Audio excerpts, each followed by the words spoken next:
Assalamualaikum warahmatullahi wabarakatuh. Bismillah, hamdan syukurillah hamabad. Yang saya hormati dan saya cintai sahabat-sahabat semua yang sedang menonton channel ini atau video ini dimanapun kalian berada. Sebelumnya, perkenalkan saya Leviana Zaturiko, saya mahasiswa STI Sufyan Sauri, Majenang, Cilacap, Jawa Tengah. Baik, di sini saya akan mempresentasikan materi tentang hawalah atau tanggungan yang terdapat dalam mata pelajaran fikih muamalah.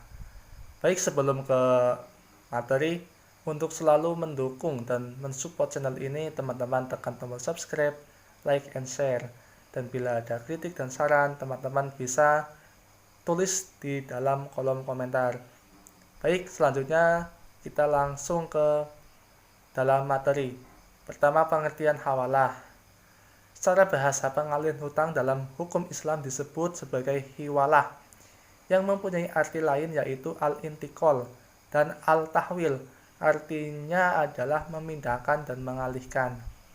Penjelasan yang dimaksud adalah memindahkan hutang dari tanggungan muhil atau orang yang berhutang menjadi tanggungan muhal alaih atau orang yang melakukan pembayaran hutang. Dasar hukum hawalah, yang pertama ada dari hadis, yang kedua ada ijma atau pendapat dari para ulama. Selanjutnya rukun hawalah. Yang pertama muhil atau orang yang berutang dan sekaligus berpiutang. Yang kedua ada muhal atau muhtal, yakni orang yang berpiutang kepada muhil. Yang ketiga ada muhal ngalaih, yakni orang yang berhutang kepada muhil dan wajib membayar hutang kepada muhtal.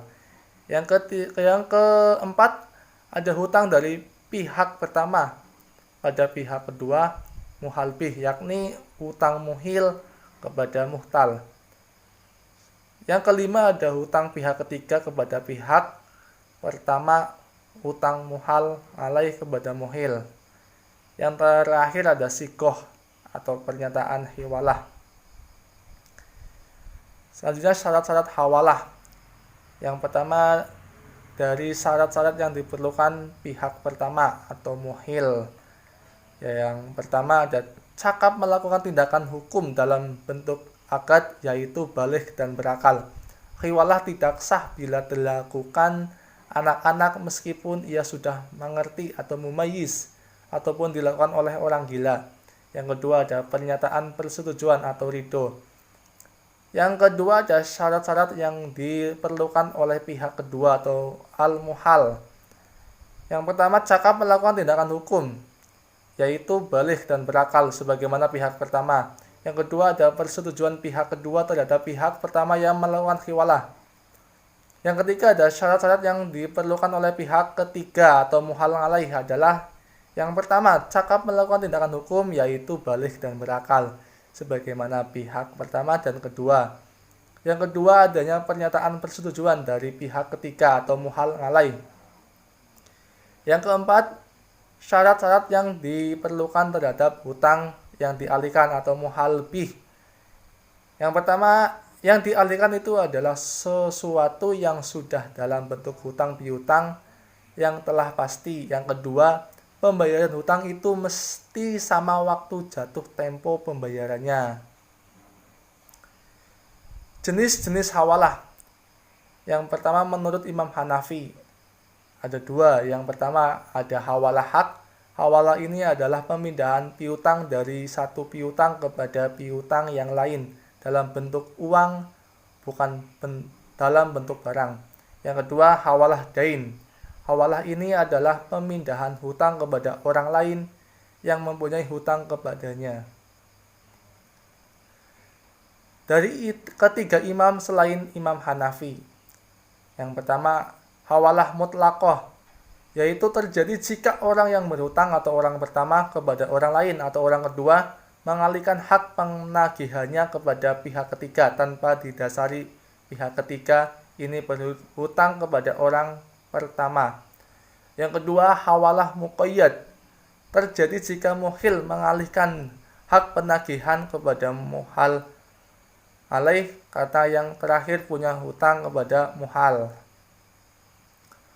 Unsur kerelaan dalam hawalah. Yang pertama, kerelaan muhal. Mayoritas ulama Hanafiyah, Malikiyah, dan Syafi'iyah berpendapat bahwa kerelaan muhal atau orang yang menerima pindahan adalah hal yang wajib dalam hawalah karena hutang yang dipindahkan adalah haknya. Maka tidak dapat dipindahkan dari tanggungan satu orang kepada yang lainnya tanpa kerelaannya. Yang kedua, kerelaan muhal alaih. Mayoritas ulama Malikiyah, Syafi'iyah, dan Hanafiyah berpendapat bahwa tidak ada syarat kerelaan muhal alaih atau orang yang berkewajiban membayar hutang. Beban muhil setelah hawalah. Apabila hawalah berjalan sah, dengan sendirinya tanggung jawab muhil gugur. Andai kata muhal alaih mengalami kebangkrutan atau membantah hawalah atau meninggal dunia, maka muhal tidak boleh kembali lagi kepada muhil. Hal ini adalah pendapat ulama jumhur. Berakhirnya hawalah. Yang pertama, karena dibatalkan atau fasak.